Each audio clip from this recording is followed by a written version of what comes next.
Ce sont des freins masculins, bien sûr. Effectivement, il m'est arrivé d'être pris pour la femme de ménage ou pour la secrétaire du président. On a toutes été confrontés à des patients qui, sachant qu'on était femmes, étaient surpris, voire pas d'accord pour le fait qu'on les soigne.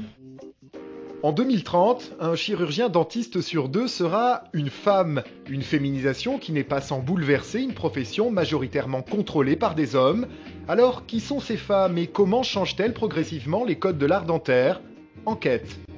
Pour comprendre les origines de cette féminisation, nous sommes partis à la rencontre d'étudiants dentaires exerçant à l'hôpital Bretonneau, dépendant de la PHP. En P1, il y a déjà quand même 60% de filles et 40% de garçons. Non donc, déjà, ça veut peut-être dire que les filles sont plus attirées par la profession médicale. Peut-être aussi que les garçons ils se désintéressent un petit peu des métiers médicaux parce que c'est de plus en plus de responsabilités. Ces étudiantes ont toutes choisi dentaire par défaut après avoir raté médecine de quelques places. Pour autant, elles n'ont aucun regret et ont vite compris l'intérêt d'être une femme face à leurs patients.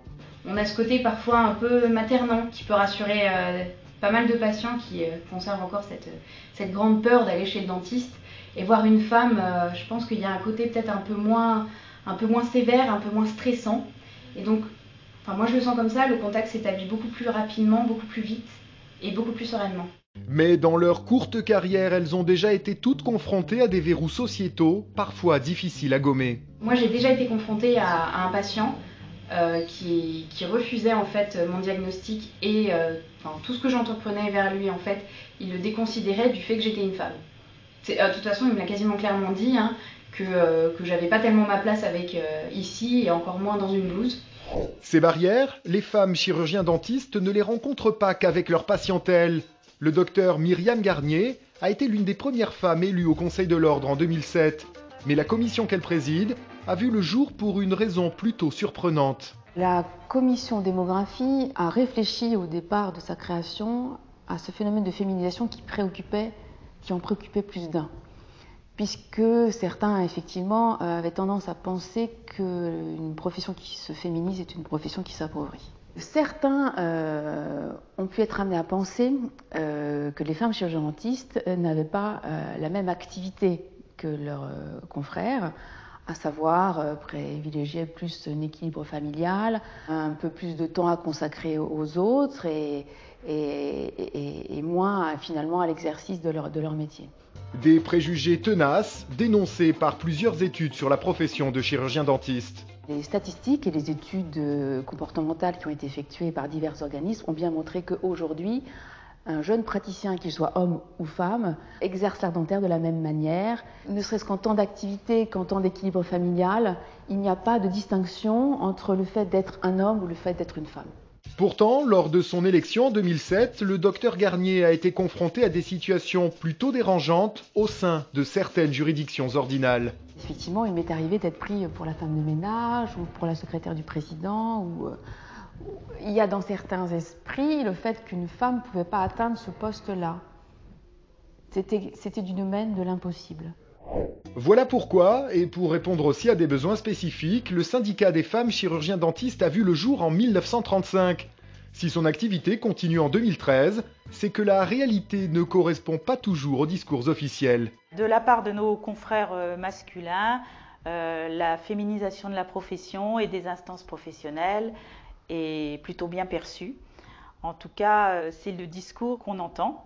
Après, dans la réalité, je pense qu'il y a encore des freins qui viennent d'une évolution de la société, de l'arrivée des femmes dans les diverses activités professionnelles.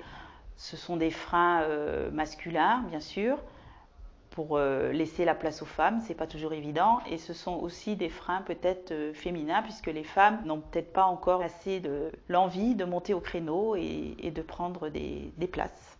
Car avec seulement 12% de femmes représentées au sein des conseils départementaux, la parité est loin d'être respectée. La raison ? Les femmes dentistes s'engagent moins facilement que les hommes. On espère bientôt, par exemple, voir une femme qui serait présidente du Conseil national de l'ordre ou d'une autre instance professionnelle. Disons que la voie est tracée et il faut continuer. Si la profession se renouvelle avec 2/3 de femmes pour 1/3 d'hommes, c'est que les étudiantes seraient plus efficaces au concours que leurs homologues masculins. Le docteur Amandine Parra exerce à Paris. Pour elle, cette différence d'efficacité s'arrête au concours.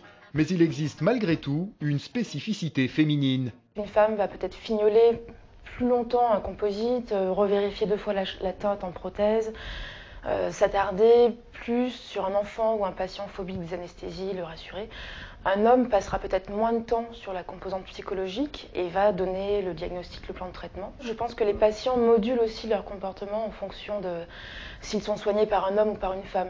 Des atouts qui ne doivent pourtant pas faire oublier une mise à l'épreuve ressentie par certaines femmes dentistes. Je pense qu'une femme doit toujours faire la preuve de sa crédibilité sur ses compétences.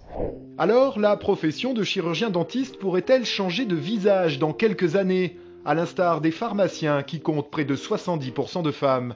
La profession de chirurgien dentiste peut changer avec une féminisation accrue, bien sûr. Parce que, bon, écoutez, sans passer pour une féministe, ce que je ne suis pas, les hommes et les femmes ne fonctionnent pas du tout pareil. Et donc, forcément, qu'une profession qui est féministe, c'est une profession qui fonctionne différemment. D'autant que cette féminisation pourrait aller bien plus vite que prévu. On peut considérer qu'aujourd'hui, effectivement, si on forme 70% de femmes, en 2030, il y aura 70% de femmes qui exerceront la profession de chirurgien dentiste. Une fois que tous les hommes sont partis à la retraite. S'ils partent à la retraite. Dans certaines régions, 10% des dentistes ont plus de 65 ans.